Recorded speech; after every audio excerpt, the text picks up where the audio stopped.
विज्ञापन के बाद जब बीपीएससी 17वीं का विज्ञापन आया तो उन्होंने कहा था कि इस 2000 सीट है उसमें से उन्होंने 1800 या 1600 कहा था, एग्जैक्ट संख्या मुझे याद नहीं कि 1800 या 1600 मेरे ही कोचिंग के स्टूडेंट्स का रिजल्ट होगा। कोई कोचिंग वाला ऐसे दावा कर सकता है क्या?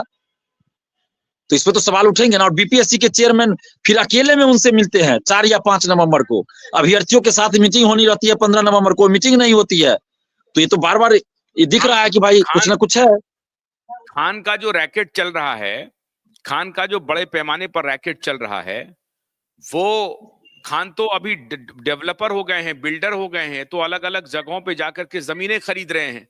इतना पैसा इन्होंने कमाया है और वहां ये स्टूडेंट के सेवियर बने हुए हैं। तो अभी तो खबर आ रही है, तो खान की इसमें बहुत बड़ी भूमिका है क्या? देखिए, हो सकती है भूमिका हो, इसलिए तो मैं कह रहा हूं कि जांच होनी चाहिए।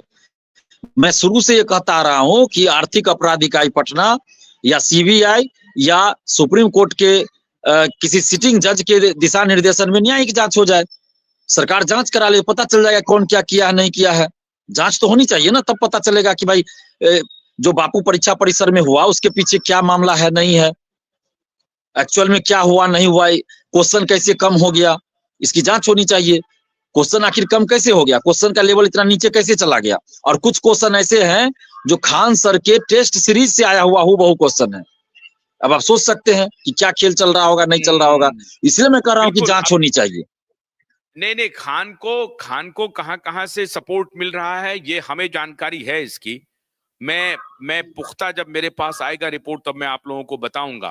खान का मुंबई कनेक्शन क्या है, खान का गेट्स कनेक्शन क्या है, खान का सोरोस कनेक्शन क्या है, ये भी मैं बताऊंगा। खान को भी नहीं मालूम है, खान को भी ये मालूम नहीं होगा कि कौन हमें कैसे मदद कर रहा है।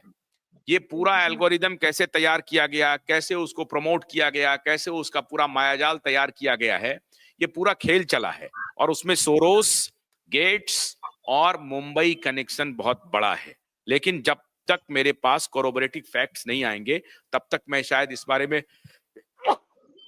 माफ कीजिएगा, मैं कुछ विशेष रिवील नहीं करूंगा। मेरे पास फैक्ट्स आ रहे हैं, उसके बाद मैं आपको बताऊंगा। दूसरी बात, कल से प्रशांत किशोर जी ने इस पूरे मूवमेंट को हवा दी है।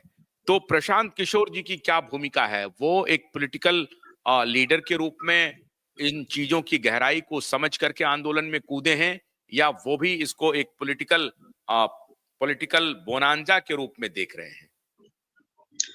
देखिए, सबसे पहले तो मैं बता दूं कि यह जो आंदोलन है स्वतः स्फूर्त आंदोलन है, अभ्यर्थियों का आंदोलन है। इस आंदोलन को किसी नेता ने शुरू नहीं किया है, यह स्वतः स्फूर्त आंदोलन है। 6 तारीख को जो आंदोलन हुआ उसको मैंने शुरू किया था, नॉर्मलाइजेशन के विरोध में मैंने आह्वान किया था। लेकिन ये जो आंदोलन अभी चल रहा है, ये इसका आह्वान किसी ने नहीं किया है, ये स्वतः स्फूर्त आंदोलन है। अभ्यर्थियों ने खुद आह्वान किया है, टेलीग्राम ग्रुप से या व्हाट्सएप ग्रुप से, सोशल साइट से। तो ये अभ्यर्थियों का स्वतः स्फूर्त आंदोलन है और इसमें मैं भी शुरू से रहा हूं। बाद में चूंकि मैंने कहा था कि नेताओं को मत बुलाइए, पॉलिटिकल पार्टियों को मत बुलाइए, नहीं तो फिर ये पॉलिटिकल रूप ले लेगा।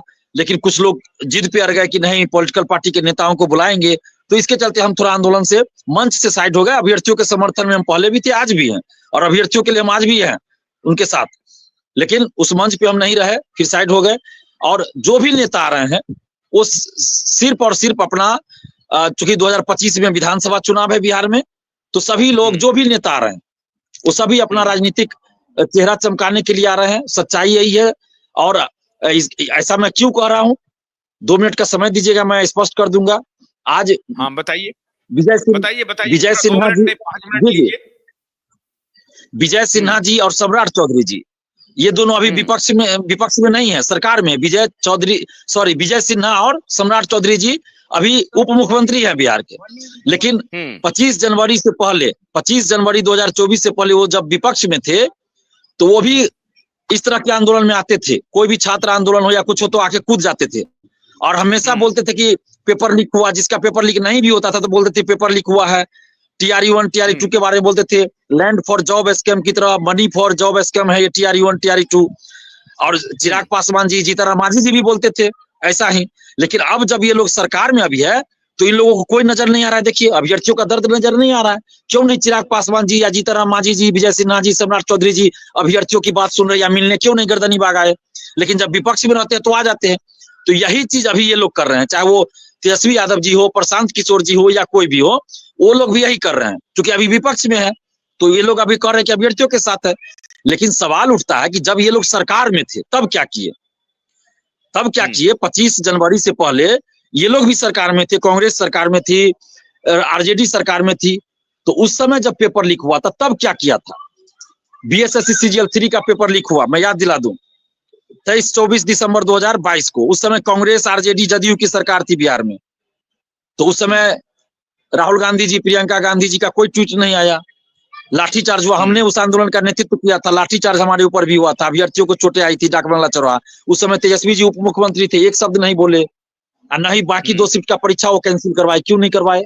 सिपाही भर्ती का पिछले साल पेपर लीक हुआ 1 अक्टूबर 2023, उस समय महागठबंधन की या इंडिया गठबंधन जो कही सरकार थी, तो उस समय ये लोग कुछ नहीं बोले। उस समय विजय सिन्हा जी और ये सम्राट चौधरी जी बोलते थे, क्योंकि ये विपक्ष में थे। लेकिन अभी सरकार में आ गए तो ये लोग चुप है। तो प्रशांत किशोर जी इससे पहले कहाँ थे। 12 अगस्त को भी आंदोलन हुआ बेली रोड में बीपीएससी ऑफिस के आगे, बुरी तरह मारा पीटा गया, प्रशांत किशोर जी एक शब्द नहीं बोले। 6 दिसंबर को भी आंदोलन हुआ, प्रशांत किशोर जी कुछ नहीं बोले, न सड़क पे उतरे। और कल भी जब वो आए हैं तो आप देखिए अभ्यर्थियों पीट रहे हैं और वो चुपचाप निकल गए थे, पहले लाठीचार्ज से पहले वो निकल गए। ऐसा लगता है जैसे प्रशासन ने उन्हें बता दिया कि अब लाठीचार्ज करेंगे, वो निकल गए और अभ्यर्थी को मार खिलवा दिया, अपने निकल गए। हमने भी आंदोलन का नेतृत्व किया है, जब जब लाठीचार्ज हुआ या कुछ भी हुआ हम आगे रहे, नेतृत्व किए हैं। तो पुलिस को जो करना हुआ पुलिस ने किया, पकड़ के हमें जेल भी भेज दिया, लेकिन हम तो अभ्यर्थियों को छोड़ के नहीं भागे। लाठी खाए, जेल जाना पड़ा, जेल गए। लेकिन ये अभ्यर्थियों की आड़ में जो गंदी राजनीति की जा रही है, ये गलत है। हमने अभ्यर्थियों से भी कहा था और वहां मौजूद जो कुछ थे उनको भी हमने कहा था कि नेताओं को मत बुलाए, जिन नेताओं को समर्थन करना है वो अपने कार्यकर्ता के साथ बीपीएससी ऑफिस जाकर धरना दे, वहां आंदोलन करे। लेकिन अभ्यर्थियों के भीड़ में आकर ये राजनीति करना, गंदी राजनीति करना, ये अच्छी बात नहीं है। आप बताइए ना, जो भी पॉलिटिकल पार्टियां हैं, इससे पहले क्या किसी भी मुद्दे पर कोई आंदोलन की है, या अभी भी तो सड़क पर उतर के नहीं कर, अभ्यर्थियों के भीड़ में आके फोटो खींच रहे हैं, वीडियो बनवा रहे हैं। स्टूडेंट के लिए कोई आंदोलन नहीं हुआ, स्टूडेंट के भविष्य से खिलवाड़ हो रहा है। और ये सारी की सारी भ्रष्ट राजनीतिक पार्टियां, सारी की सारी भ्रष्ट तंत्र, पूरा बीपीएससी के जो चेयरमैन हैं, इनके खिलाफ कार्रवाई होनी चाहिए। इनको जेल भेजना चाहिए, इनको सबसे पहले जेल भेजना चाहिए बीपीएससी के चेयरमैन को। और मैं आज तो बहुत शॉर्ट नोटिस में मैं आपसे जुड़ रहा हूं। ये हम लोगों का दूसरा कैंपेन चल रहा था, इसलिए हमारे दर्शक अभी उस तरह से तैयार भी नहीं है। मैं आपसे ये अनुरोध करूंगा कि कल अगर आप 12 बजे हमें वक्त दें, तो 12 बजे कल पूरी तैयारी के साथ आप अपने दूसरे साथियों के साथ आइए। आज थोड़ी सी कनेक्टिविटी में भी कुछ तकलीफ हो रही है, इंटरनेट कनेक्टिविटी में भी, तो कल थोड़ा सा कनेक्टिविटी भी ठीक कर लें आप, और 12 बजे इसको जुड़ें।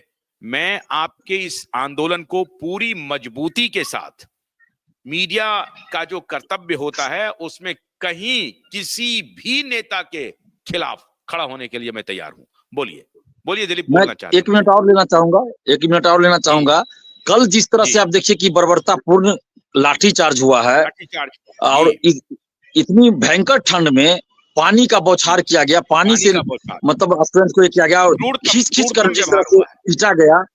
और इससे पहले 25 तारीख को भी लाठीचार्ज हुआ, भयंकर लाठीचार्ज हुआ, पीटा गया लड़कियों को पीटा गया पुरुष सिपाही के द्वारा। ये समझिए कि कितना बर्बरतापूर्ण कार्रवाई की गई है। क्या हम लोकतंत्र में नहीं है? क्या ऐसे पुलिस कर्मियों पे कार्रवाई नहीं होनी चाहिए?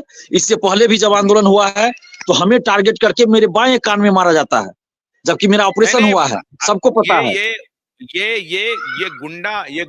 गुंडे पुलिस वालों को बहाल करवाते हैं वहां पे, और ये वही भ्रष्टाचारी पुलिस ऑफिसर सब इनके वही डीएसपी बनकर के। ये खेल आज से नहीं चल रहा है, ये 25 वर्षों से चल रहा है, वर्षों से चल रहा है। रंजीत डॉन के बारे में सुने ही होंगे आप, तो सब कुछ जानते हैं। जी बिल्कुल। क्या छिपा हुआ है बिहार में बीपीएससी का कोई भी एग्जाम जिस तरह से वहां पर हाईजैक हो रहा है या फ्रॉड चल रहा है, उसकी जो चीटिंग हो रही है, बड़े पैमाने पर जो धांधली हो रही है, उसमें सरकार पार्टी है, पॉलिटिकल पार्टियां पार्टी है। उसमें कोई पार्टी ये नहीं कह सकती है कि वो उससे अछूता है।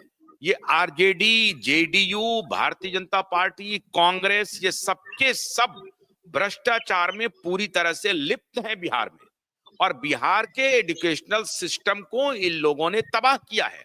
इन सबके खिलाफ एफआईआर होना चाहिए, पॉलिटिकल पार्टियों के खिलाफ एफआईआर होना चाहिए कि इन्होंने पूरे तंत्र को भ्रष्ट किया है, इन्होंने पूरे तंत्र को तबाह किया है, इन्होंने बिहार के छात्रों के भविष्य को बर्बाद किया है। तो मेरा ये कहना है आपसे कि पूरे 20-25 साल के अकाउंट को अगर आप थोड़ा सा कल डिस्क्लोज करें और पॉइंट वाइज हर साल कब कब इन्होंने भ्रष्टाचार किया, कब कौन पार्टी थी, कैसे दरोगा क्या बहाली हो, चाहे वहां ब्लॉक के लेवल के जो ऑफिसर्स होते हैं उसकी बहाली हो, टीचर की बहाली हो, सब में इनकी धांधली है। शिक्षकों की का जो अपॉइंटमेंट हुआ है उसमें शिक्षकों की योग्यता को देखिए, 10%, 15%, 20% शिक्षक अच्छे हैं, लेकिन बहुतायत शिक्षक ऐसे हैं उनकी योग्यता को देखिए।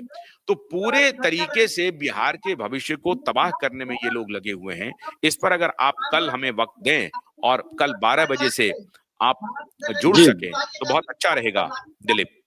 जी जी, बिल्कुल बिल्कुल। तो बहुत बहुत शुक्रिया दिलीप आज संक्षेप में बात जी करने के धन्यवाद। लिए। और ये वीडियो आपको मिलेगा, आप इसे शेयर भी कीजिए, बहुत संक्षेप में किया है, लेकिन कल 12 बजे हम लोग इस पर बड़ा कार्यक्रम करेंगे। बहुत बहुत शुक्रिया, जी बहुत जी बहुत शुक्रिया। आज धन्यवाद। Thank you very much.